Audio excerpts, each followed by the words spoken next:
ഇന്ന് നമ്മൾ എളുപ്പത്തിൽ റെഡിയാക്കി എടുക്കാൻ പറ്റുന്നൊരു അറബിക് റൈസാണ് ചെയ്യുന്നത്. മജ്ബൂസ് ആണ് ഇന്ന് നമ്മൾ ചെയ്യുന്നത്.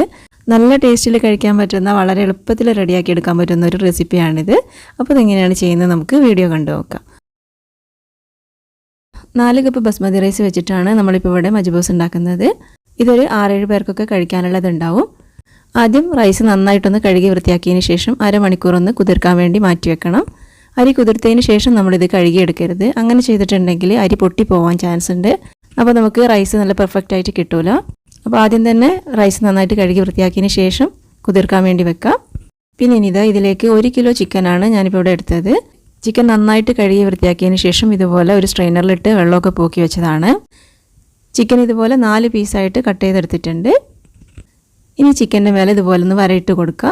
നല്ല ആഴത്തിൽ തന്നെ വരയിട്ട് കൊടുക്കണം. അപ്പോഴാണ് മസാലകളൊക്കെ ഇതിലേക്ക് നന്നായിട്ട് പിടിക്കുകയുള്ളൂ. ഇതുപോലെ നല്ല ആഴത്തിൽ തന്നെ വരയിട്ട് കൊടുക്കുക. ഇനി നമുക്കിതൊന്ന് മാറ്റി വെക്കാം. ഇനി നമുക്ക് മജ്ബൂസ് റെഡിയാക്കി എടുക്കാനുള്ള പാത്രം വെച്ച് ചൂടാക്കിയിട്ട് അതിലേക്ക് 3 ടേബിൾ സ്പൂൺ നെയ്യിട്ട് കൊടുക്കാം. പിന്നെ ഇനി ഇതിലേക്ക് 2 ടേബിൾ സ്പൂൺ ഓയിലും കൂടെ ചേർത്ത് കൊടുക്കാം.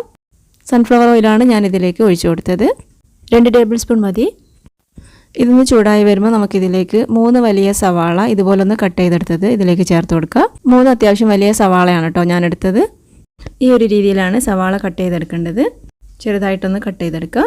പിന്നെ ഇതിലേക്ക് അത്യാവശ്യം വലിയ 2 പട്ട ഇതുപോലൊന്ന് നുറുക്കിയിട്ട് ചേർത്ത് കൊടുത്തിട്ടുണ്ട്. പിന്നെ 5 ഏലക്കായാണ് ചേർത്ത് കൊടുക്കുന്നത്. പിന്നെ ഇതിലേക്ക് ഒരു 6-7 ഗ്രാമ്പൂ ചേർത്ത് കൊടുക്കുക. 1 ടേബിൾ സ്പൂൺ കുരുമുളക് ചേർത്ത് കൊടുക്കുക. കുരുമുളക് പൊടിക്കാതെ ഇതുപോലെ അങ്ങ് ചേർത്ത് കൊടുത്താൽ മതി. പിന്നെ ഇനി ഇതെല്ലാം കൂടെ നന്നായിട്ടൊന്ന് വഴറ്റിയെടുക്കണം. സവാള നന്നായിട്ട് തന്നെ ഒന്ന് വഴറ്റിയെടുക്കുക. ഈ ഒരു രീതിയിൽ കിട്ടുന്നവരെ സവാള വഴറ്റിയെടുക്കുക. പിന്നെ ഇതിലേക്ക് 2 ടേബിൾ സ്പൂൺ ഇഞ്ചി വെളുത്തുള്ളി പേസ്റ്റാണ് ചേർത്ത് കൊടുക്കുന്നത്. ഇനി ഇഞ്ചിയുടെയും വെളുത്തുള്ളിയുടെയൊക്കെ പച്ചമണം നന്നായിട്ട് പോകുന്നവരെ ഇതുപോലൊന്ന് വഴറ്റിയെടുക്കുക. ഇപ്പോൾ ഇത്രയും ആയി കിട്ടിയാൽ മതി. ഇനി ഈ ഒരു സമയത്ത് ഇതിലേക്ക് 2 വലിയ തക്കാളി ഇതുപോലൊന്ന് മിക്സിയിലിട്ട് അരച്ചെടുത്തത് ഇതിലേക്ക് ചേർത്ത് കൊടുക്കുക. അത്യാവശ്യം വലിയ 2 തക്കാളിയാണ് കേട്ടോ ഇതിലേക്ക് എടുത്തത്. തക്കാളി ചെറിയ പീസുകളാക്കി എടുത്തതിന് ശേഷം മിക്സിയിലിട്ടൊന്നങ്ങ് അരച്ചെടുത്തതാണ്. എന്നിട്ട് ഇത് നന്നായിട്ടൊന്ന് മിക്സ് ചെയ്ത് കൊടുക്കുക. ഒരു 2 മിനിറ്റോളം തക്കാളി ഒന്ന് വേവിച്ചതിന് ശേഷം നമുക്കിതിലേക്ക് 1 ടേബിൾ സ്പൂൺ മല്ലിപ്പൊടി ചേർത്ത് കൊടുക്കുക. 1.5 ടീസ്പൂൺ ഗരം മസാല ചേർത്ത് കൊടുക്കുക. 2 ടീസ്പൂൺ കുരുമുളക് പൊടി. പിന്നെ ഇനി ഇതിലേക്ക് 1 ടീസ്പൂൺ ഡ്രൈ ലെമൺ പൊടിച്ചതാണ് ഞാനിതിലേക്ക് ചേർത്ത് കൊടുക്കുന്നത്. ഒരു ഉണക്കനാരങ്ങ ഒന്ന് മിക്സിയിലിട്ടൊന്ന് അങ്ങ് പൊടിച്ചെടുത്തതാണ്. ഇനിയിപ്പോൾ നമ്മുടെ കയ്യിൽ ഡ്രൈ ലെമൺ ഇല്ലാന്നുണ്ടെങ്കിൽ ഒരു ലെമണിൻ്റെ തൊലി ഒന്ന് ഗ്രേറ്റ് ചെയ്തിട്ട് ഇതിലേക്ക് ചേർത്ത് കൊടുത്താൽ മതി. ചെറുനാരങ്ങയുടെ തൊലി ഗ്രേറ്റ് ചെയ്തെടുക്കുമ്പോൾ അതിൻ്റെ വൈറ്റ് പാട്ട് പെടാതെ നമ്മൾ ഒന്ന് ചുരണ്ടിയെടുക്കാൻ നോക്കണം. ഡ്രൈ ലെമൺ ഉണ്ടെങ്കിൽ ഇതുപോലെ ഒന്ന് പൊടിച്ച് ചേർത്ത് കൊടുക്കാം. അതല്ലെങ്കിൽ ഒരു ഉണക്കനാരങ്ങ അതിൻ്റെ സൈഡൊന്ന് പൊട്ടിച്ചു കൊടുത്തതിന് ശേഷം ഇതിലേക്ക് ചേർത്ത് കൊടുത്താലും മതി. ഇനി ഇതിലേക്ക് ആവശ്യത്തിനുള്ള ഉപ്പ് ചേർത്ത് കൊടുക്കാം. ഇനി ഇതെല്ലാം കൂടെ 1 മിനിറ്റോളം ഇതുപോലെ ഒന്ന് വഴറ്റി കൊടുക്കാം. ഇപ്പോൾ ഇത്രയും ആയി കിട്ടിയതിന് ശേഷം നമുക്കിതിലേക്ക് 3 കപ്പ് വെള്ളം ഒഴിച്ചു കൊടുക്കണം. 1 കപ്പ് ഞാൻ തക്കാളി അരച്ച മിക്സിയുടെ ജാറിലേക്ക് ഒഴിച്ചിട്ടാണ് ചേർത്ത് കൊടുക്കുന്നത്. ബാക്കി 2 കപ്പ് ഇതുപോലെ ഒന്ന് ചേർത്ത് കൊടുക്കുന്നുണ്ട്. മൊത്തത്തിൽ 3 കപ്പ് ഞാനിതിലേക്ക് ചേർത്ത് കൊടുത്തിട്ടുണ്ട്. ഇനി നമുക്കിതിലേക്ക് ചിക്കൻ ചേർത്ത് കൊടുക്കാം. ഉപ്പ് നോക്കിയിട്ട് ആവശ്യമാണെന്നുണ്ടെങ്കിൽ കുറച്ചുകൂടെ ഉപ്പ് ചേർത്ത് കൊടുക്കുക. നന്നായിട്ടൊന്ന് മിക്സ് ചെയ്ത് യോജിപ്പിക്കാം. ഇനി നമുക്കിതൊന്ന് അടച്ച് വെച്ച് ഒരു 10-15 മിനിറ്റ് ചിക്കൻ നന്നായിട്ടൊന്ന് വേവിച്ചെടുക്കണം. ഒരു 15 മിനിറ്റ് കൊണ്ട് ചിക്കൻ ആവശ്യത്തിന് വെന്ത് കിട്ടിക്കോളും. ആ ഒരു സമയം കൊണ്ട് നമുക്കിതിലേക്ക് വേണ്ട റൈസ് ഒന്ന് ഊറ്റിയെടുക്കാം. നമ്മളിത് വെള്ളത്തിലിട്ട് കുതിർക്കാൻ വെച്ചിട്ട് അരമണിക്കൂറായിട്ടുണ്ട്. ഇനി ഇതൊരു സ്ട്രെയിനറിലേക്ക് ഇട്ടിട്ട് നമുക്കിതൊന്ന് ഊറ്റിയെടുക്കാം. ഇപ്പോൾ ഇവിടെ ചിക്കൻ ആവശ്യത്തിന് വെന്തിട്ടുണ്ട്. ഒരു 15 മിനിറ്റോളം ഞാനിത് വേവിച്ചെടുത്തിട്ടുണ്ട്. ഇനി നമുക്കിതിൽ നിന്ന് ചിക്കൻ എടുത്ത് വേറൊരു പ്ലേറ്റിലേക്ക് മാറ്റി വെക്കാം.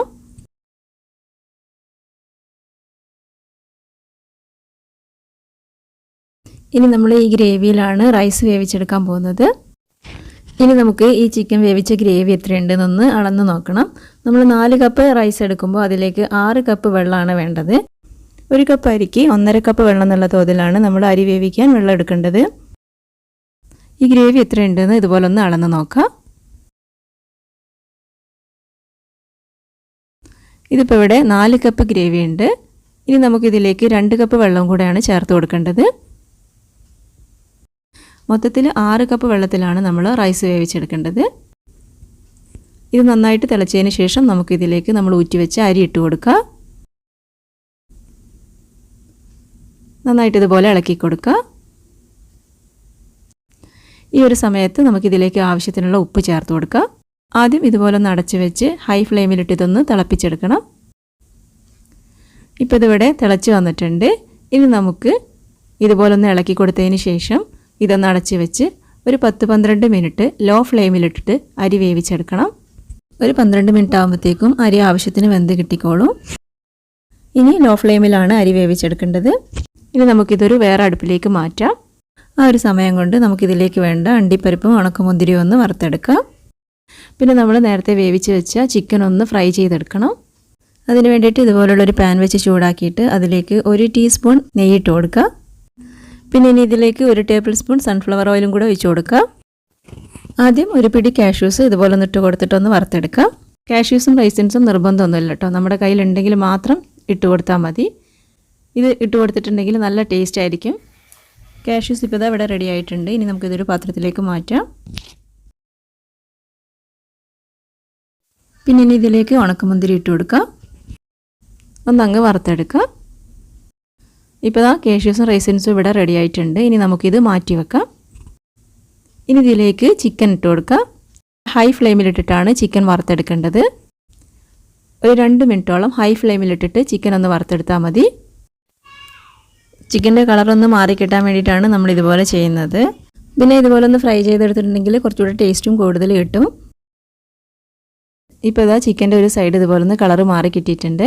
ഒരു സൈഡൊന്ന് കളറ് മാറി വരുമ്പോൾ നമുക്കിതുപോലെ ഒന്ന് തിരിച്ചിട്ട് കൊടുക്കാം. പിന്നെ നമ്മൾ ചിക്കൻ ഒരുപാട് സമയമൊന്നും വേവിച്ചെടുക്കേണ്ട ആവശ്യമില്ല. ചിക്കൻ നന്നായിട്ട് വെന്ത് കിട്ടിയതാണ്. ജസ്റ്റ് ഒന്ന് കളറ് മാറി കിട്ടിയാൽ മാത്രം മതി. ഒരു 2 മിനിറ്റോളം ഇതുപോലെ ഹൈ ഫ്ലെയിമിലിട്ട് വെച്ചാൽ മതി.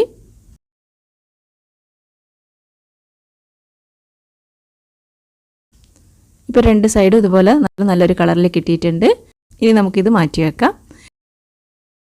ഇപ്പോൾ ഇതാ ഒരു 10-12 മിനിറ്റ് കൊണ്ട് റൈസ് ആവശ്യത്തിനുള്ള വേവായിട്ട് കിട്ടിയിട്ടുണ്ട്. നല്ല അടിപൊളിയായിട്ട് കിട്ടിയിട്ടുണ്ട്. റൈസ് ഒരുപാട് അങ്ങ് വെന്ത് പോകാനും പറ്റില്ല. ഈ ഒരു രീതിയിൽ നല്ല പെർഫെക്റ്റ് ആയിട്ടാണ് നമുക്കിവിടെ കിട്ടിയിട്ടുള്ളത്. ഇപ്പോൾ നമ്മുടെ ചിക്കനും റൈസും ഒക്കെ ഇവിടെ റെഡി ആയിട്ടുണ്ട്. ഇനി നമുക്കിതൊരു സെർവിങ് പ്ലേറ്റിലേക്ക് മാറ്റാം.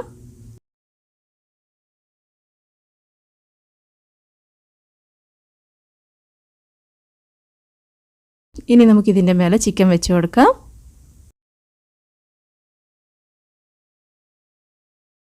ഇനി ഇതിൻ്റെ മേലെ കാഷ്യൂസും റൈസിൻസും ഇതുപോലെ ഒന്ന് ഇട്ട് കൊടുക്കാം.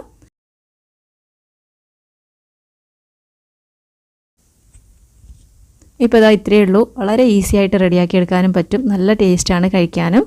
അപ്പോൾ എല്ലാവരും ഇതുപോലെ ഒന്ന് ട്രൈ ചെയ്ത് നോക്കണേ. അപ്പോൾ നിങ്ങൾക്ക് വീഡിയോസൊക്കെ ഇഷ്ടമാണെന്നുണ്ടെങ്കിൽ വീഡിയോ ഒന്ന് ലൈക്ക് ചെയ്യാനും ചാനലൊന്ന് സബ്സ്ക്രൈബ് ചെയ്യാനും മറക്കരുത് കേട്ടോ. താങ്ക്